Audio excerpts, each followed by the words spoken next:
আমার home district Patuakhali. পটুয়াখালীতে? জি, পটুয়াখালী জেলা আর কি। তো ওখান থেকে মাছ ধরার কারণে আর কি দাদা আমার নানা দিতে চাইতেন না মাকে, এই কারণে যে যেহেতু মাছ বিক্রি করে, মাছ কিন্তু বড় ছিল আমার দাদারা প্রভাবশালী ছিলেন। তারপর আর কি আমার পেশা পছন্দ করতো না, পেশাটা পছন্দ করতো না, পেশাটা পছন্দ করতেন না আমার নানা, বাট আমার নানা গ্রামের ভিতরে অনেক নাম করা ছিলেন। তো তারপরে অ্যাকচুয়ালি আমার মা অনেক সুন্দরী ছিলেন, সেই ক্ষেত্রে আর কি আমার দাদা জোর করবো যেভাবে হোক না কেন নিয়েছে। নেওয়ার পরে দেন বলেছিল যে তখন হচ্ছে আপনার গ্রাম্য একটা ছিল এই এখন যে অ্যাকচুয়ালি বলে যৌতুক, কিন্তু তখন হচ্ছে আমার নানাকে আমার মাকে পণ দিয়ে নিবে। তো আমার দাদা মারা যায়, কিন্তু আর পণ টন দেওয়া হয় না। দাদা মারা যায় হচ্ছে আপনার সামুদ্রিক জাল পাততে গেছে, জালি করতে গেছে, তখন ওখান থেকে মারা নিয়ে আসে না আমার মাকে। দেন নিয়ে আসার পরে আমার দাদা মারা যায়। মারা যাওয়ার পর আস্তে আস্তে আমার দাদার বাড়ির ফ্যামিলি আস্তে আস্তে ধ্বংস হওয়ার পথে চলে গেল। দেন গরু ছিল, যা কিছু ছিল, আস্তে আস্তে সবকিছু আর কি মারা যাওয়ার পর্যায়ে চলে গেল। দেন আমার বাবা তখন কোনো কিছু করতেন না। আমার দাদার সাথে যেত, যাওয়ার পরে আর কি ওইটুকুই শুধুমাত্র, কোনো কাজ টাজ কিছুই করতেন না। তো এখন আমার নানা কি করবেন? আমার নানা আমার বাবাকে নিয়ে আসলো, মাকেও নিয়ে আসলো, আমার নানা বাড়িতে থাকলো, খাইলো, সবকিছু ওখানেই করলো। দেন আমার বাবা তারপর ওই সেম কোনো কাজ করার কথা বললে সে কোনো কাজ করতো না। মানে ততদিনে ঘরজামাই হয়ে গেছে? হ্যাঁ, ঘরজামাই হয়ে গেছে, জি। তো দেখা যাচ্ছে যে বিভিন্ন শোতে যেত, বিভিন্ন গান শুনতো, বিভিন্ন যাত্রাপালায় যেত, কোনো কাজ টাজ করতো না। তো আমার নানা একসময় বললো যে এভাবে তোমাদের কতদিন বসিয়ে বসিয়ে খাওয়াবো, তোমরা ঢাকায় চলে যাও। তো ঢাকায় চলে আসলো। ঢাকায় চলে আসার পরে বাবা ঠিক মতো কাজ করতেন না। তো মা এক পর্যায়ে দেখা গেল যে ঢাকায় মা নূতন, কিছুই করতে পারবেন না। তো আবার দেন ফেরত বাড়িতে চলে গেল। তখন আমার একটা বোন হলো, বোনের বয়স হচ্ছে তখন ছিল, হওয়ার পরে ওই আমার বোনকেও আমার নানার বাড়ি থেকেই আর কি করতো। তো দাদা বাড়ি থেকে কোনো হেল্প পেত না। তো আমার মাকে আমার নানা হচ্ছে বাবাকে সুখী করার জন্য আবার নানা বাড়িতে রাখলেন, অ্যাকচুয়ালি ঘর জামাই বলতে গেলে। তো রাখার পরে দেখা যাচ্ছে যে আব্বুর কোনো ইমপ্রুভ হচ্ছে না। সে শুধু ওই বিভিন্ন ইয়েতে যেত আর কি, বিভিন্ন যাত্রাপালায় যেত, বিভিন্ন নির্বাচন করলে ওখানে যেত আর কি, বিভিন্ন রাজনৈতিকের কাজই করতো। তো অ্যাকচুয়ালি আমার নানা বললো যে না, তোমাদের এভাবে আর কোনোদিন আমার পক্ষে সম্ভব না, তোমরা আলাদা কিছু একটা করো, না হলে আমার বাড়ি থেকে চলে যাও। ওকে, তখন আপনি হননি? না, তখন আমি তো অনেক পরে হয়েছে। আচ্ছা, ঠিক আছে। তারপরে এরকম করতে করতে আমার একটা আপু হলো। আপু হওয়ার পরে আমার আব্বু নাকি মোটামুটি চেঞ্জ হলো, তখন মোটামুটি কাজ করতে লাগলেন। দেন আমার আপুটা 2.5 বছরের সময় মারা গেলেন।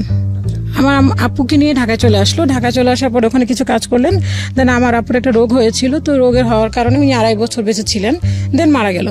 তো আমার আপুটা মারা যাওয়ার পরে আব্বু নাকি খুব শক পেয়েছে যে মেয়েটা মারা গেছে, সেই জন্য।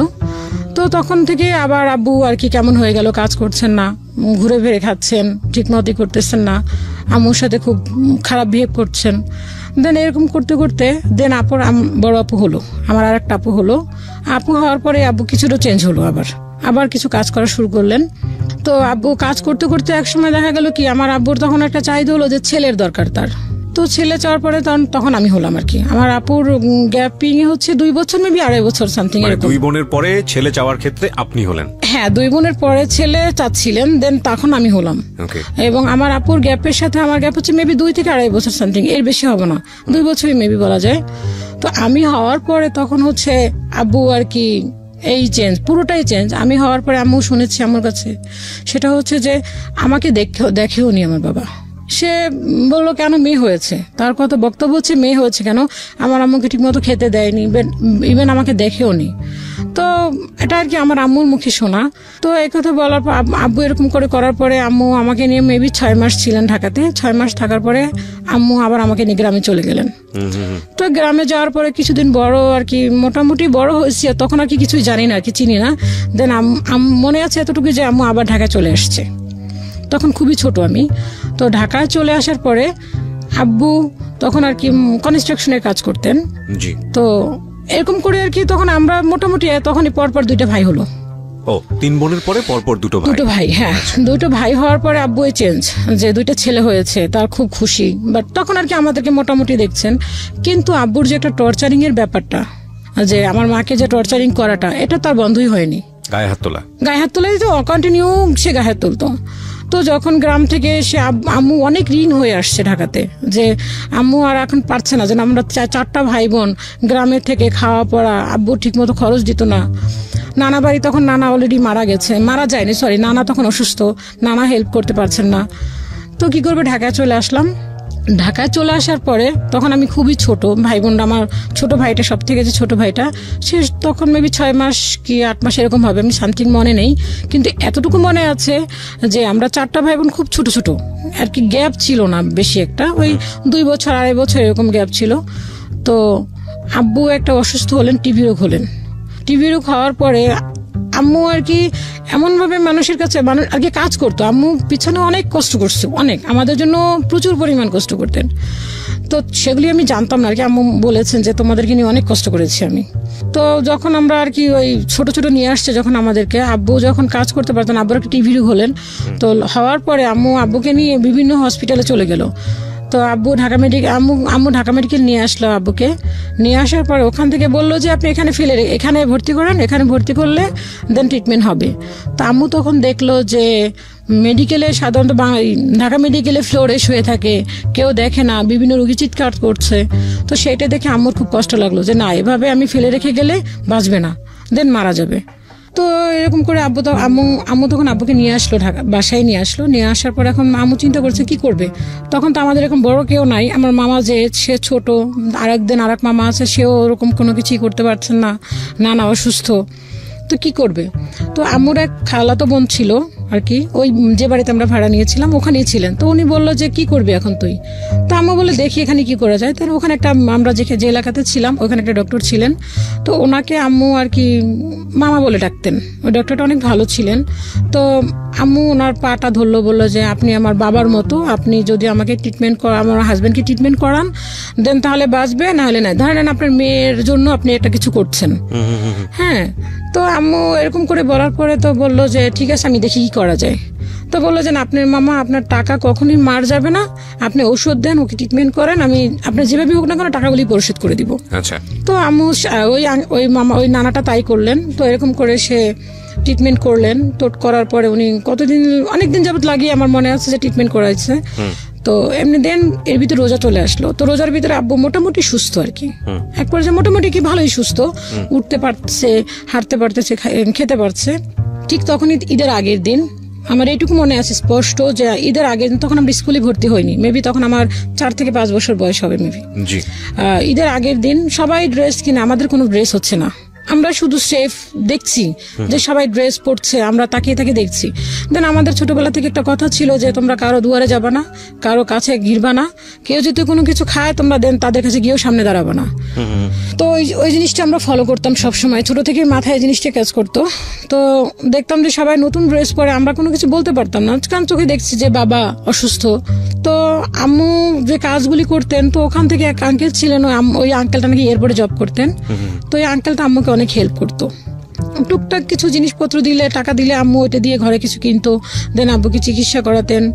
তো এরকম করে আব্বু ঈদের আগের দিন আম্মু আর কি সেমাই নিয়ে আসছে, আর চিনি নিয়ে আসছে, আর মেবি দুধ নিয়ে আসছিল না কি যেন এরকম একটা কিছু। তো ঈদের আগের দিন, কালকে ঈদ, আজকে চাঁদ রাত, দুপুর টাইমে, দুপুরের দিকে আব্বু সুস্থ, তখন পুরোপুরি সুস্থ। তো ঘরের ভিতরে হচ্ছে আপনি পানি ছিল না, যে জগটাতে পানি ছিল না, তখন একটা গ্লাউন্ড ছিল, জগ না অ্যাকচুয়ালি। তো ওটাতে পানি ছিল না। আব্বু দেখে যে ঘরের ভিতরে পানি নাই কেন, তো ওই গ্লাউন্ডটা কি করলো, বাইরে ফেলে দিল। দেন কিছু মাটির ঢাকনা ছিল, তো ওই ঢাকনাগুলি সব বাইরে ফেলে দিল। কে ফেলে দিল? আব্বু ফেলে দিছে। তখন তুমি মোটামুটি সুস্থ, মানে রাগে ফেলে দিল। কেন সে গ্লাউন্ডের ভিতরে পানি নেই, সে পানি কেন ঢেলে খাবে, দেন পানি কেন নিয়ে আসতে হবে এখন কল থেকে। ফেলে দেওয়ার পর আম্মু এতটাই ভীতুই বলবো আম্মুকে, আম্মু কখনোই আব্বুর চোখের দিকে তাকে কথা বলেনি, এবং এখনো আম্মু ওরকম ভাবে কোনো আব্বুর প্রতি কোনো রিয়েট দেখায় না। তো আম্মু চুপচাপ, যে আব্বু রাগ করছে যেহেতু, সেক্ষেত্রে আম্মু খুবই চুপ, যে আমাদেরকে বলছে তোরা চুপ থাক, কোনো কিছু বলিস না, এখন কিন্তু প্রচন্ড রাগ তোর আব্বুর। তো আম্মাও চুপ করে আসছে, আমরাও চুপ করে আসছি। আব্বা গ্লানটা ভেঙে বাইরে ফেলে দিল। আম্মা তখন একটা কথাই বলছে, তুমি সুস্থ হইতে পারলা না, এর ভিতরে তুমি এগুলি ফিক মেরে ফেলাই দিলা, জাস্ট এতটুকু বলছে, মেবি, আর বাকিটা আমার মনে নাই। তো আব্বু কি করলো, আম্মুকে যাইয়া সাথে সাথে একদম সাথে সাথে মার দিল। এমন মারলো যে মনে হয় নাক মুখ দিয়ে সমানে আর কি, একটা উঠোন ছিল, উঠোনের মধ্যে পড়ে নাক মুখ দিয়ে রক্ত বের হয়ে গেল। রক্ত বের হওয়ার পর আম্মুর যে খালাতো বোনটা ছিল, তো উনি আসছে, বাড়ির লোকজন যারা ছিলেন তারা ধরার পরে দেখা গেল যে তারা ধরে রাখতে পারতেছে না। আব্বুর পায়ে একটা শুয়ের মতো একটা জুতা ছিল, তো ওইটা দিয়ে আম্মুকে ইচ্ছা মতো মুখের ভিতরে লাথি লাথি দেওয়ার পর নাক দিয়ে সমানে রক্ত বের হলো। আম্মু ওখানে অজ্ঞান, সাথে সাথে অজ্ঞান হওয়ার পরে দেখা গেল কি যে ওই খালাটা আসছে। আসার পরে আমার আম্মু আর কি খালা খুব রাগ করে বলল যে রেখে দে, ধরবি না ওকে কেউ, ও মারা যাক। কারণ ওকে দেখতেছি আম্মুর আবার চাচাতো বোন ছিল, একদিকে চাচাতো বোন একদিকে ফুফাতো বোন। তো বললো কি তোরা কেউ ধরবি না ওকে, ছোটবেলা থেকে দেখতেছি কষ্ট করতে করতে সহ্য করতে করতে এই পর্যন্ত আসছে।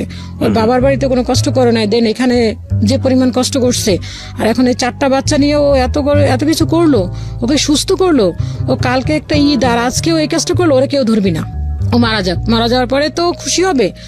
এই কথা খালা বলার পর খালাও রাগ করে ধরলো না ধরা তো বাড়িতে আর একটা মামা, নানা বলে রাখতাম, আম্মু মামা বলে রাখতো, তো উনি ধরলো, ওই নানুটাও ধরলো, ধরে আম্মুকে নিয়ে আর কি প্রাথমিকভাবে আপনার ফার্মেসিতে নিয়ে গেল, নিয়ে যে ট্রিটমেন্ট করালো, আম্মুর মুখ টুক ফুলে গেল।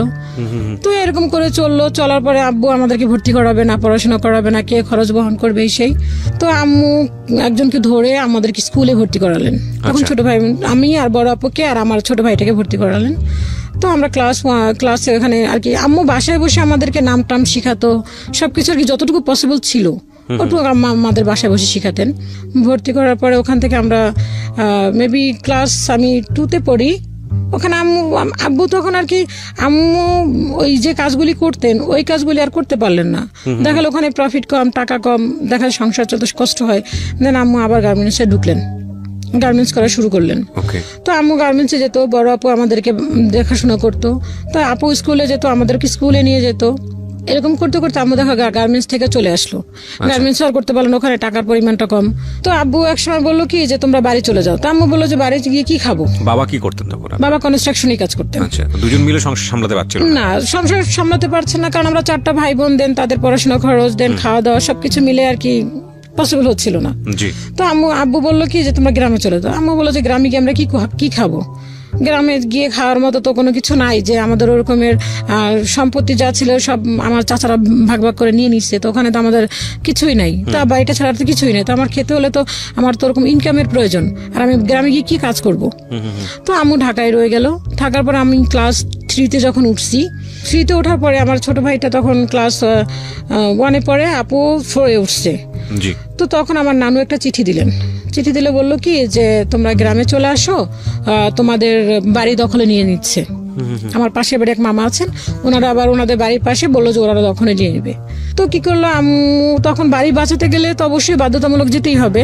তখন আব্বু ঠিক করলো যে তখন আমি ক্লাস হয়তো ফার্স্ট টার্ম পরীক্ষা দিয়েছি, দেওয়ার পরে আব্বু আমাদের সবাইকে নিয়ে গ্রামে চলে গেল। তখন আমি ফার্স্ট টার্ম পরীক্ষা দিয়ে গ্রামে চলে গেলাম। তখন আমাদের একবারই প্রপারলি নিয়ে গেল, আর ঢাকায় রাখলো না। মানে বাড়িতে আপনাদেরকে মানে প্লেস করলো আর কি, ঢাকা থেকে সবাইকে বাড়িতে প্লেস করলো। তো বাড়িতে নিয়ে যাওয়ার পরে তো ওখানে আমাদের ঘর ছিল না, তো ঘর তোলার পরে আব্বু আমাদেরকে আবার তখন স্কুলে ভর্তি করলো, গ্রাম স্কুলে। বড় আপুকে আমাকে আর আমার ছোট ভাইটাকে স্কুলে ভর্তি করলেন। আর যেদিন আর একটা ছোট ভাই ছিল, ও তখন খুবই ছোট, ওকে তখন ভর্তি করার মতো সময়টা হয়নি। তো ভর্তি করার পর আমি আম্মু তখন বাড়িতে ছিল, আব্বু তখন ঢাকাতে থাকতো। তো আব্বু এরকম ভাবে বলছে যে তোমরা যদি গ্রামে থাকো, আমি যদি ঢাকা থেকে টাকাটা পাঠাই তাহলে তো তোমাদের এখানে খরচটা কম হবে, গ্রামের জিনিসপত্র দাম কম, দেন ভাড়াটা লাগছে না, সবজি লাগিয়েও খাওয়া যাবে।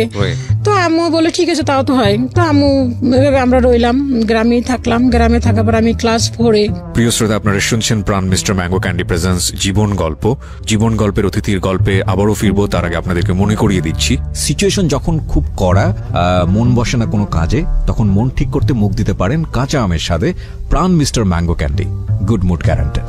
আর আমাদের আজকের এই গেস্টকে যদি আপনি দেখতে চান, প্লিজ চলে আসবেন আমার ইউটিউব চ্যানেলে। আমার ইউটিউব চ্যানেলের ঠিকানা হচ্ছে www.youtube.com/RJKebriafm। আমি আবারও বলছি www.youtube.com/RJKEBRIAFM। চ্যানেলটি আছে কিবরিয়া আরজে নামে। Please like this channel. আমরা ফিরে যাচ্ছি আমাদের অতিথির গল্পে। জি, আব্বু টাকা পাঠাচ্ছে না আর কি, টাকা পাঠাচ্ছে বললে বলে আমার কাজ নেই, আজকে আমার এখন বৃষ্টি, এই সেই বিভিন্ন ধরনের অজুহাত দেখাচ্ছে। তো আম্মুকে বললো কি যে তুমি দেখো কারো কাছ থেকে ধার দেনা করে পারো কিনা। তো আম্মু ধার দেনা করতে করতে এমন একটা পর্যায়ে চলে আসলো, দেখা যায় কাউকে বলতো যে 1 কেজি চাল, হাফ কেজি চাল, এরকম করে। তো আমার এটুকু মনে আছে যে দুপুরে যে কখনো পেট পুরে খাওয়াটা, ওইটা কখনো মনে হয় আমি দেখিনি, যে আব্বু যখন গ্রামে আমাদেরকে দিয়েছে। তো আব্বু কি করলো, ওরকম করে করতে করতে আম্মু এখন এমন পরিমাণ দেনা হলো, তখন সুদে টাকা নেওয়া শুরু করলো আম্মু, যে সুদ করে টাকা নিয়ে সংসার চালাচ্ছে আম্মু। আব্বু বলছে টাকা দিবে, আম্মু চিঠি দিচ্ছে, আব্বু বলছে যে হ্যাঁ এই যে দিব, এরকম করতে করতে আব্বু আর টাকা দিচ্ছে না। ইতির ভিতরে শুনে আব্বু এখানে কার সাথে রিলেশন, আম্মু গ্রাম থেকে শুনছে যে কার সাথে আব্বু রিলেশন, আব্বু তাকে বিয়ে করবেন। তো আম্মু বললো যে 4টা ছেলে মেয়ে রেখে সে আবার বিয়ে করবে, তা আমি এদেরকে নিয়ে কি করবো। তো এরকম করতে করতে আম্মু আর কি এমন একটা পর্যায়ে চলে গেল যে গ্রামে এখন কেউ আমাদেরকে ধার দেনাও দিচ্ছে না। যদি কারো বাড়িতে, কিন্তু আমরা যে ধার দেনা করে খাচ্ছি, বাট এটা কিন্তু কেউ জানছে না যে আমরা দুপুরে খেতে পারছি না। দেখা গেল আমরা রাতে রান্না বা সকালে রান্না করছে বা রাতে রান্না করছে, ওই বাসি ভাতটুকু থাকতো, ওইটু পানি দিয়ে আমরা খেয়ে ফেলতাম 4টা ভাই বোনই। এর আমাদের পড়াশোনাটা আম্মু বন্ধ করেনি, আম্মু ওভাবে আমাদেরকে পড়াশোনা চালিয়ে নিচ্ছে। তখন হচ্ছে আমার মামা ক্লাস সম্ভবত মেট্রিক পরীক্ষা দিয়েছে, এরকম কিছু একটা। তো এরকম করতে করতে আম্মু ঢাকায় যখন না, তখন আম্মু বললো যে না আমার পক্ষে আর সম্ভব না, আমি ঢাকায় যাব। দেন এর ভিতরে আমরা যদি কারো বাড়িতে যেতাম, সবাই যদি জিজ্ঞেস করে তোরা কি দুপুরে খাইছিস, তো আমরা বলতাম না আমাদের সকালে যে ভাতটুকু ছিল ওইটুকু আমরা খাইছি। কারণ মানুষই দুপুরে পেট ভরে খায়, দেন রাতে আর সকালে কম খেলেও চলে, দুপুরে তো মানুষ পেট ভরে খায়, আর তোরা রাতে খাস আর দিনে না খায় থাকোস। তো এরকম করে বলার পর আমরা ওগুলি কোনো কিছুই করতাম না। আর আম্মুর কথা ছিল যে তোমরা কারো দুয়ারে গিয়ে থাকবা না, কারো খাবার দেখলে সেখানে দাঁড়াবা না, যদি তোমাদেরকে কেউ কিছু দেয় কখনো নিবাও না। দেন আমরা কখনো কোনো কিছু ধরতাম না, 4টা ভাই বোন ছিলাম, কারো দুয়ারে গিয়ে দাঁড়াতাম না। দেন চাচার বাড়ি ছিল, পুকুর বাড়ি ছিল, কখনো তাদের বাড়িতেও যেতাম না, না খেয়ে থাকলেও যেতাম না। তো আম্মু আবার কিগুলো ঢাকায় নিয়ে আসলো, তখন আমি ক্লাস 4-5 পড়ি। 5 পড়ি, তখন আম্মু কি করলো যে আপুকে আর আমাকে গ্রামে রেখে আসলো, বললো যে তোমরা গ্রামে থাকো, আমার নানু আছে, তখন নানা মারা গেছে, তো আর আমার খালা থাকেন, তো বললো যে তোমরা গ্রামে থাকো, আমি ঢাকাতে যাই। তো আমাদের বাড়িতে ঘর আছে, তো আমার নানু বাড়িতেও ঘর আছে, তো আমাদের বাড়িতে আমাদেরকে একা রেখে কিভাবে যাবে। তো নানুকে আমার খালাকে বললো যে তুই থাক ওদের সাথে, আমি ঢাকাতে যাই, ওর বাবা নাকি আবার বিয়ে করতে চাই, দেখি কি হয়। তো গেলাম, আম্মু ঢাকায় গিয়ে শুনে যে হ্যাঁ সত্যি আব্বু বিয়ে করার জন্য প্রস্তুত, যে ওনাকে বিয়ে করবে, এরকম একটা শুরু করে দিচ্ছে। তো আম্মু যেভাবে হোক না কেন ওনাকে ওইটা নিয়ে কি করলো আর কি, বন্ধ করলো বিয়েটা, যাতে বিয়েটা না করতে পারে।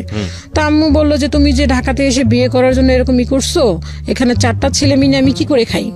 তো আম্মু বললো যে ঠিক আছে। আব্বু তখন আর কি বিভিন্ন রকমের অজুহাত দেখাচ্ছে, কিন্তু আম্মুকে যে টর্চার করাটা কখনোই থামে নাই। গ্রামে থাকতেও দেখতাম আব্বু মারতো, ঢাকাতে আসতো তাই সেম। তো আম্মু ঢাকাতে একবারে চলে আসলো, 2 ভাইকে নিয়ে আমাদেরকে গ্রামে রেখে আসলো। আপু তখন ক্লাস 5 উঠছে, আপু তখন ক্লাস 6, আমি তখন ক্লাস 5। তো আমাদের পরীক্ষা শেষ হলো, দেন আপু ভর্তি হলো, আমিও ভর্তি হলাম, ক্লাস 6 ভর্তি হলাম। ভর্তি হওয়ার পরে আম্মু আমাদেরকে ওখান থেকে ঢাকা থেকে 500 করে টাকা পাঠাতো আমাদেরকে খাওয়ার জন্য, কিন্তু ওটুক দিয়ে আমাদের হতো না। 500 টাকা 2টা বোন পড়াশোনা খরচ দেন। এটির ভিতরে আমার মামা আবার কিছু টাকা পাঠাতেন। তখন আমার মামা ইন্টারমিডিয়েট কমপ্লিট করেছে, সে দেন ভার্সিটিতে পড়ে। তখন সে টিউশনি যে করতো, ওই টাকাগুলি সবটুকুই আমাদেরকে আর কি যতটুকু পসিবল ছিল অতটুকুই পাঠাতো, নানুকে পাঠাতো, দেন আমাদেরকেও পাঠাতো, এরকম কিছুটা। তা আম্মু বেশিরভাগ পাঠাতো আর কি।